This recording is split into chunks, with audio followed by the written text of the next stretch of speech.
It's been 129 days since I last talked about the current NASCAR Cup Series.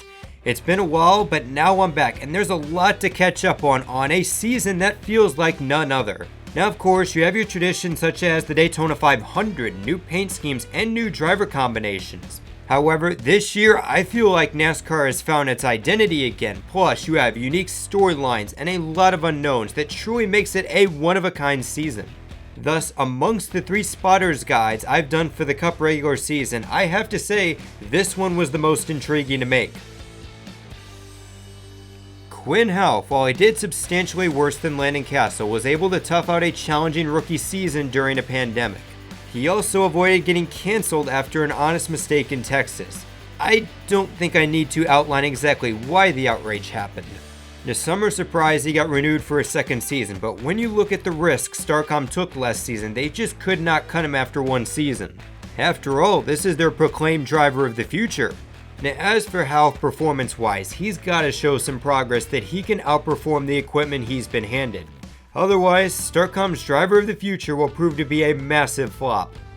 What was once a mediocre, rather forgettable season for a former NASCAR champion ended up being the quintessential Kurt Busch season. Notching a single win for the 5th season in a row, along with his 4th round of 8 exit in 6 seasons. A competitive driver, yet still far from a championship contender. In potentially his farewell season, I expect him to improve slightly, considering the tracks he tends to finish better at are the road courses. Plus, I like his odds of winning here in a so far chaotic season considering his veteran presence behind the wheel. Going into 2020, I expected Brad Keselowski to take a step back considering his embarrassing round of 12 elimination and the history of Jeremy Bolins. In fact, I didn't even have him winning a regular season race last season. And boy did he prove me wrong, as instead it ended up being arguably Brad Keselowski's greatest season since 2012. He ended up crossing the Coca-Cola 600 off his bucket list and made a return trip to the NASCAR Championship. Yes, he lost the championship, but I consider it a successful season for the Blue Deuce. Now as he enters his 12th full-time season in Cup, he's once again fighting to become a multi-time champion. The only concern I have is that 2020 ends up being a fluke for Jeremy Bolins, and Brad Keselowski regresses to the levels I expected last season. So far this isn't the case, as he's off to a decent start, so I'd say right now this is on the back burner.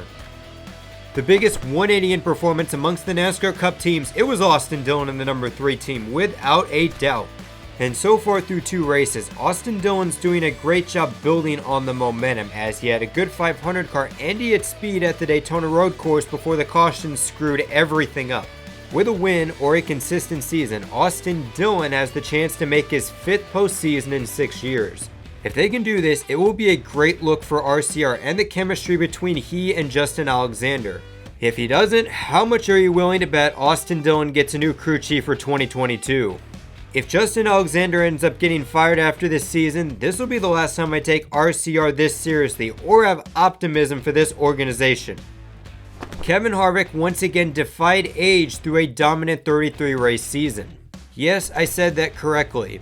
He performed extraordinary through the first 92% of the season just to come up short of the championship 4 and have an embarrassing final 3 races. And might I remind you, this was with 67 playoff points to his name. That's why you're not going to see me cry foul like a good 80% of NASCAR fans did after the Martinsville race. Kevin Harvick pretty much had his ticket printed out and handed to him, and all he needed to do was win at Kansas or have a good points day at either Texas or Martinsville. In the end, the best team all year just couldn't execute in that obtainable scenario if you think about it. In the Redemption Tour, Kevin Harvick is back for his 21st season behind the wheel with Rodney Childers back on top of the box. However, I do see this 4-team regressing considering there's one less Dover, Michigan, and Texas race to win. I also have to think the end of 2020 might sting for the first month or so of the season. But in the grand scheme of things, I expect Harvick to adorn his closer name again. And these are usually the types of seasons from Kevin Harvick that get you a championship nowadays. Now for the second biggest story of the offseason that, surprisingly, Fox and NBC haven't touched on much since the start of the 2021 season. Kyle Larson is back in the NASCAR Cup Series. Not just a field filler or driving a matte black Chevrolet Camaro for Spar Motorsports, but a number 5 car paid for almost entirely by Mr. H himself. Now I'll admit, so far he's done a solid job in his first 2 races. He was well in position to win the Daytona road course until Kyle Larson overdrove the car once again and ended the day in 30th. This is definitely Larson's kryptonite, and he needs to contain it if he wants to win races and make the NASCAR comeback he's longed for since the slur. Like 90% of the population, Ryan Newman's greatest moment of 2020 was, guess what, surviving it. It's honestly hard to be critical of his performance, coming off a life-changing wreck like that. As for 2021, this will be the year I think dictates the rest of his career. If he can remain competitive, I see Ryan Newman racing into his 50s and helping ROUSH with the next-gen car. If not, it is believed that Newman's contract is set to expire after 3 years. The Rocket Man may just very well blast off into other ventures. After a few solid seasons driving for the now part-time Go Fast Racing, Corey LaJoie continues to stack pennies now with Spire Motorsports. He drives a brand new second entry, which will be the first driver in Spire history to race for the Drivers' Championship.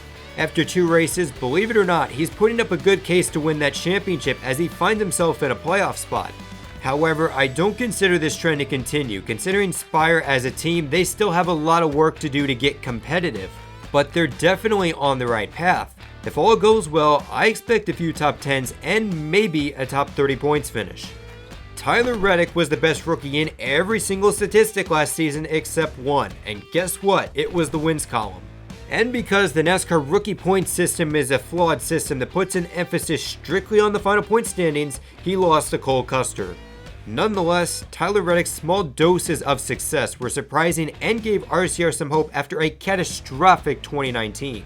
Now in 2021, we get to find out if Reddick really has what it takes or if his rookie year was a fluke. Now on one hand, I think he'll contend for some wins and be a playoff contender. On the other hand, I wouldn't be surprised if he had a similar season to Kyle Larson 2015. And so far that might be the case. The sophomore Blues have him 33rd in the point standings right now, and if they dig the hole further, they may very well be in a must-win situation by July. I don't want to hear another NASCAR fan call Chase Elliott a golden boy or say his championship was Mickey Mouse, especially after the last 2 races. If NASCAR lets them race to the line in the 500 and restrains from throwing that BS caution at the Daytona road course, then your defending champion is likely on a 4-race win streak. I'll try to stay positive since he is, of course, your defending champion, do not forget that, and he will definitely contend for a grand chunk of the remaining 34 races.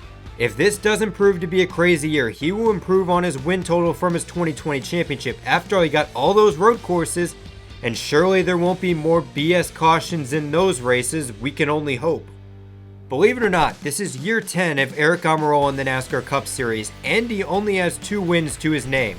Both of those wins came at Daytona and Talladega, so when you subtract those wins, he's 0 for 313 at what Kyle Busch would call real racetracks. In fact, it only took teammate Cole Custer 17 races into his rookie season to do what Almirola hasn't done as a seasoned veteran. I'll say this, Aric Almirola is a great guy and a consistent driver, but if I'm Tony Stewart, it's win or bust at this point. If it's bust, it might be time to finally cut Almirola, considering Keselowski, Bowman, and Kurt Busch are all free agents after this season. It may be even more critical considering 2 guys projected to be either at the cut line or way below it ended up winning the first 2 races.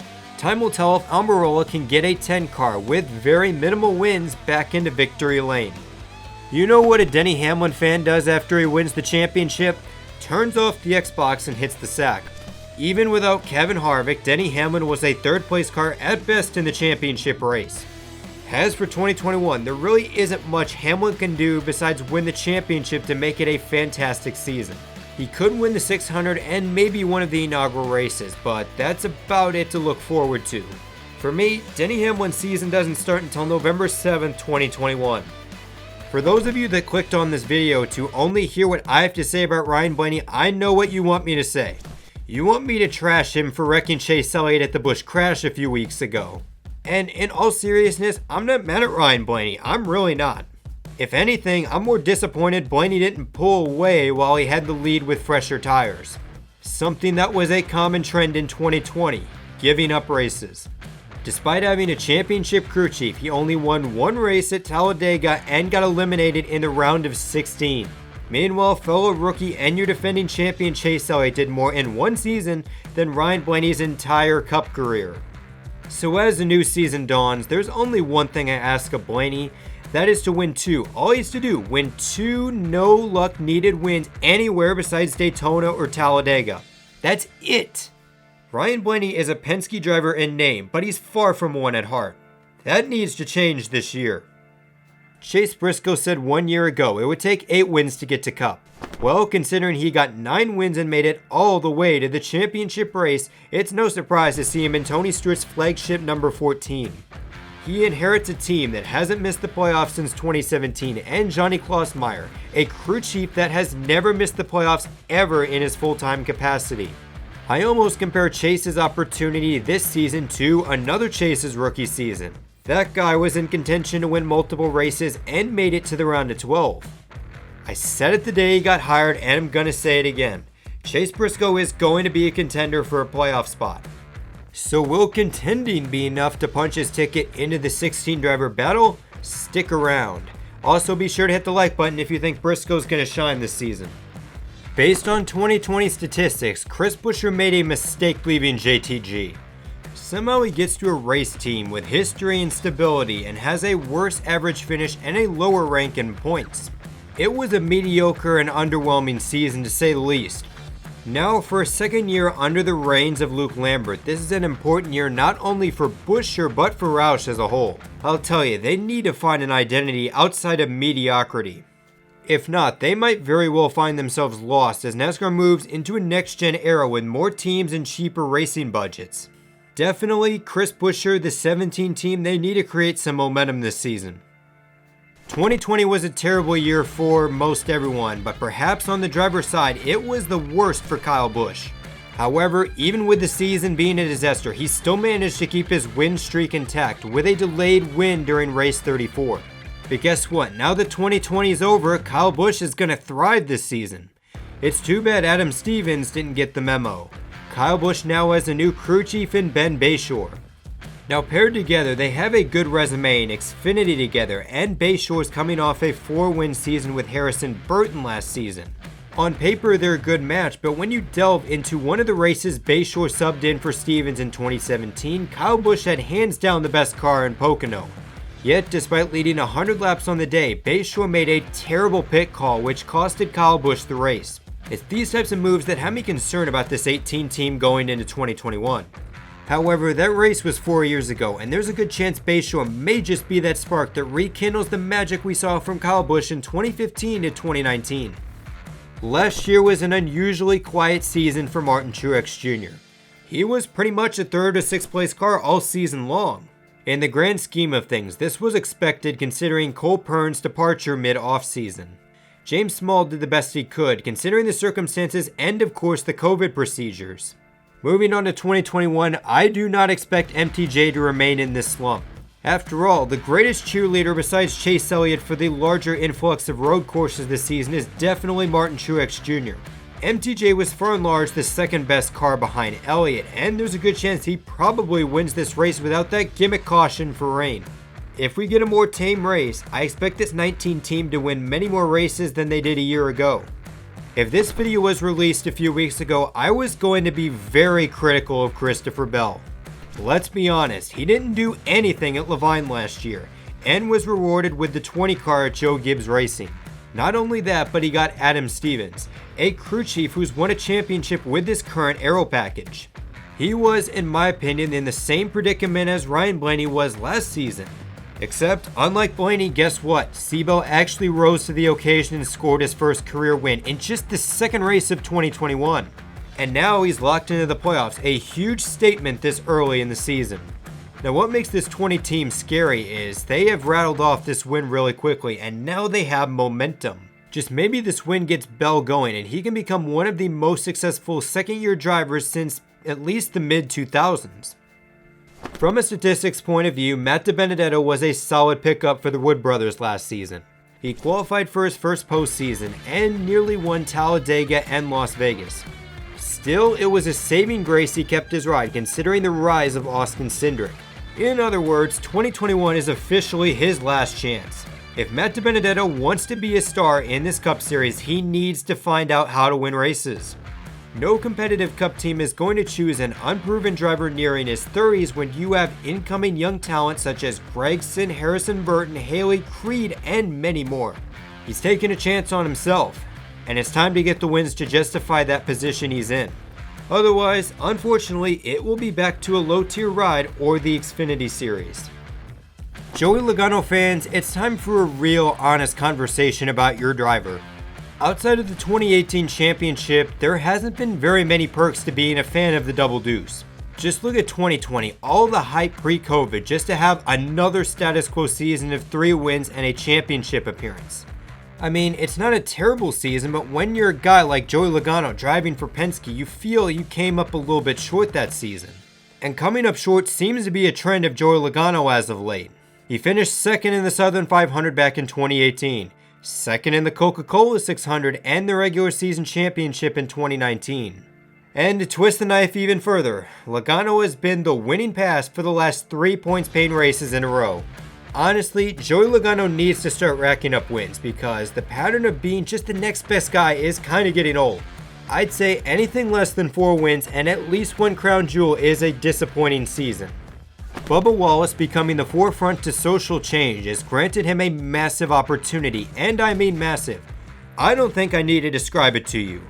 New Team 2311 Racing begins its inaugural season, and I'll tell you, they got some big name sponsors for a team that didn't have any results to gauge off of the year prior.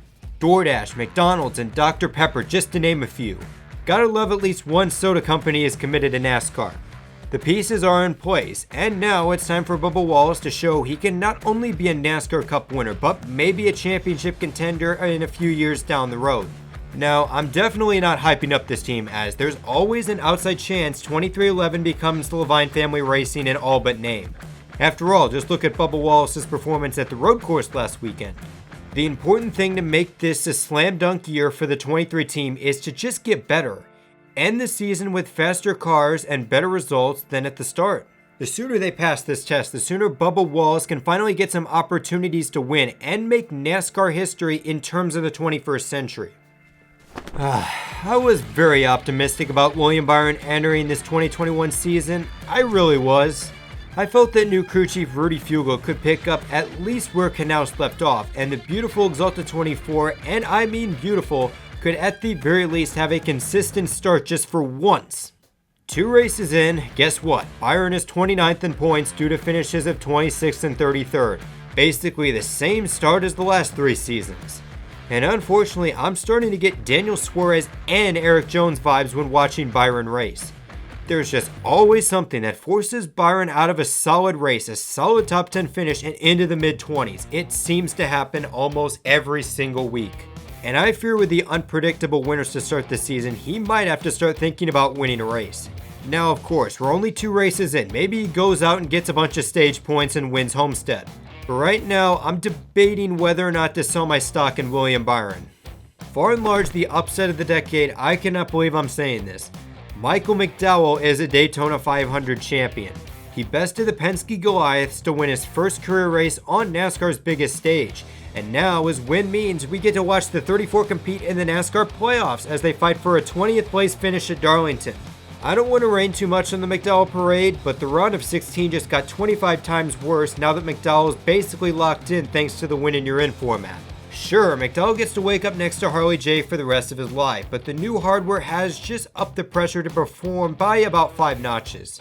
Now the good news is they got a top 10 last week at the Daytona road course, and if they can get more top 10 finishes, top 15 finishes, then maybe I'll love the idea about McDowell as a playoff competitor this year. I had such high hopes that Ryan Preece would be at the very least a playoff contender in 2020. Instead, it was such a disappointing season in almost every aspect for the sophomore driver. The concern for the team in 2021 is that the 37 only has funding for 2/3 of the season. This team also lost its charter to Spire Motorsports and is racing as an open team. However, this may secretly be a blessing in disguise. Preece has 2 top 10s to start the year, and he already has more points in the first 2 races than he did the first 7 races of last year. Honestly, because of that, I hope they ramp up the pressure even more. I sense a different mentality with Priest and Trent Owens this year, and so far it is doing them a great service. Front Row Motorsports was put in a tough predicament with John Hunter Nemechek defecting to trucks. Because of that, 21-year-old Anthony Alfredo now takes over the 38. A driver that has 19 Xfinity starts, 13 truck starts, and has only competed for a NASCAR championship once. And seeing how he mixed up the entrance and exits to the NASCAR garage, it may very well be a long season ahead. I'd say for Alfredo, it's very simple. He's got to finish races, he's got to maybe get a top 20, top 25 here and there, and at the very least finish top 30 in points. If he does that, his fast pasta will resemble the Olive Garden rather than a Michelin's TV dinner. Cole Custer is one of just 2 Cup drivers that has never endured a winless season. He has also never missed the Cup playoffs, a category he shares with your defending NASCAR Cup Series champion. So the question is, can he keep up that streak in a sophomore season? Right now, I unfortunately have to say no. There's still a lot of work ahead for this team after pretty much hitting the rebuild button last season. I'm honestly more interested to see what 3-4 years under Mike Shiplett will do to this 41 car. I'd say 2021 is simple, and that's get more consistent and close the gap between Harvick. I'd say that'll be a good season for this 41 team. I won't over-exaggerate too much, but last year was a catastrophic disaster for the 42 team. They went from their talented face of the organization in Kyle Larson to an old and regressing champion in Matt Kenseth. That led to the team pretty much rebuilding and primary sponsor Credit One Bank cutting its sponsorship. The new pioneer at the frontier is the Melon Man Ross Chastain. This is a guy who has shown he can take mid-tier equipment and perform, sometimes even take it to victory lane. The thing of concern for Chastain, in my opinion, is just how he did in a decent car at Kaulig last year. I mean, he was consistent, but he got no wins in a series packed with young drivers. All while he raced in almost every race with Premium Motorsports in 2019. I fear this, as well as the team in a way rebuilding, is going to shrivel up their clover on the hood this year. Richard Petty Motorsports, post BW Incorporated, has now found themselves once again in a sponsorship hole. They're staying afloat with one-offs from Armor All and Tide, but this team is officially back to where they were at the start of 2018, at least sponsorship-wise. From a racing side, they get a driver upgrade in Eric Jones, winner of the 2019 Southern 500. With Jerry Baxter returning to his slot as crew chief, this 43 team has the chance to be a sneakily good race team and build on their framework they put together in 2020. Honestly, don't exactly count out Eric Jones as a playoff contender, even though the driver that replaced him just won a race. When I look back at Ricky Stenhouse Jr.'s first year with JTG, I honestly see it as a success. He won the pole at Daytona and had some contending speed at Vegas, Charlotte, and Bristol before he got wrecked on the backstretch by a 7-time champion. Twice. Now in year 2, Stenhouse and Brian Patty look to return JTG to victory lane. Now I'd say this team is a dark horse to potentially upset the field at maybe Talladega, Daytona, or heck, even Bristol Dirt. Stenhouse is a damn good dirt racer after all, and I would not be surprised if he pulls off that win. And I can assure you, with his talent, a Ricky Stenhouse Jr. win wouldn't be the most chaotic possibility in terms of upsets. I honestly don't know why I predicted Alex Bowman to get eliminated in the round of 16. He ended up going through the typical Hendrick Motorsports summer slump and had one of the most underrated runs in NASCAR playoff history. So now for the 4th straight season, Bowman and crew chief Greg Ives are paired together and are eyeing a breakout season on the Cup circuit. Only this time, Bowman's Camaro features a fresh coat of purple, black, and a 7-time champion's number on the side door. Maybe he can actually get the 48 back to familiar territory this season. However, the one thing Bowman needs to prove this year is that he can not only win races but show speed race in, race out, something he struggled with for a chunk of 2020. Matt Tifft has returned to the NASCAR Cup Series, not as a driver, but a team owner. He and BJ McLeod will field a new Cup team known as Live Fast Motorsports. They will operate with Go Fast Racing's charter and alliance with Stewart-Haas Racing and extra funding from NASCAR's Grim Reaper, Joe Falk. Now, considering the speed they showed in Daytona, boy, do they have a lot of work ahead of them. Therefore, I doubt they do anything substantial in their inaugural season in Cup. This is not a drill. Mr. 305, otherwise known as Pitbull, is now the part owner of a NASCAR Cup team. Trackhouse Racing has made a major impact already off the truck, with big name companies such as CommScope, iFly, and Camping World signing on as sponsors. Now, all that's left is for Daniel Suarez to finally make an impact in his NASCAR career. So far, I must say, I'm impressed with how my third favorite driver has performed with his new team. Trackhouse put together a top 10 lap in their first ever qualifying session and looked competitive in both races so far, even as Daniel Suarez was a little nauseous towards the end of the Daytona road course. I don't expect this team to make the playoffs or compete for many wins, but just maybe, I'm not ruling this out, Daniel Suarez gets a top 20 points finish to end the season. Along with the new drivers and team, the 2021 Cup season sees a schedule like no other. New venues in Circuit of the Americas, Nashville, and Road America. The first NASCAR Cup Series race on the Indianapolis road course.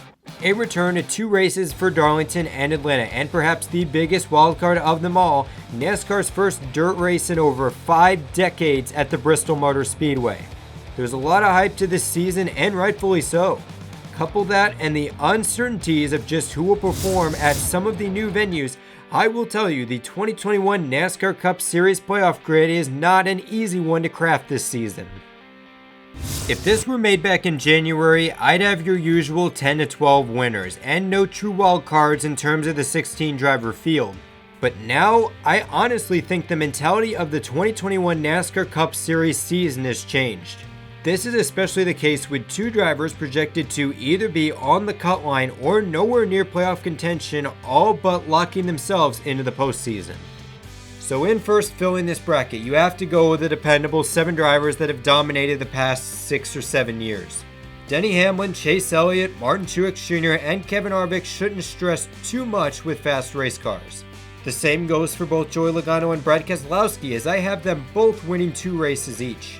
And as much as I think Kyle Busch may regress considering his situation at JGR, come on, this is Kyle Busch we're talking about. He'll get at least 1 win and keep his win streak alive. Brother Kurt Busch is also a dependable choice to get a win. He has for the past 7 years, and I see no exception in year 8. Then of course, Christopher Bell is all but guaranteed with his win last weekend. That leaves now 7 spots to fill up, and honestly, I picked drivers that could very well win when it matters the most. Austin Dillon, as much as people somehow still think he's silver spoon, he knows how to win on the biggest stage. Ryan Blaney will likely also get another clutch, lucky win at Talladega to mark as his annual win on the year. I also think Kyle Larson's talent is going to work out eventually, especially if he's in a checkers or wreckers position to make the playoffs. Now here's where things get interesting. Chase Briscoe will win a race in his rookie season. So far he hasn't had the greatest start to 2021, but he knows how to not only be smart and strategic, but when to be aggressive.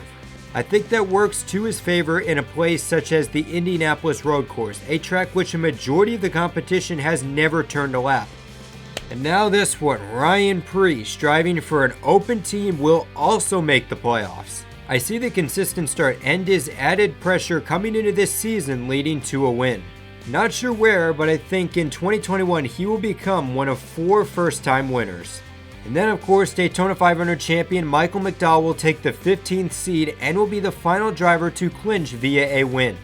That leaves just 1 ticket left for all the competitive teams on points. And for that spot it comes down to Alex Bowman and Eric Almirola. Both drivers will be fighting to keep their streak of 3 consecutive postseason appearances alive. Now originally, I was leaning towards Almirola's experience as the edge. However, Alex Bowman earned a lot of stage points last year and genuinely had a car that could win multiple races. Even if he hits the dreaded Hendrick summer slump, I think the Ally 48 team edges out Almirola by surviving the cutoff race at Daytona. So as the regular season concludes, the big names I have missing the playoffs, they are heavy hitters. And that's Eric Almirola, Cole Custer, William Byron, Matt DiBenedetto, Ross Chastain, and Bubba Wallace. Many of whom will be benefactors to a win-in-your-in postseason and a truly chaotic NASCAR season for the ages. So anyways, this is NRF signing out, and just remember, life's a beach and then you drive.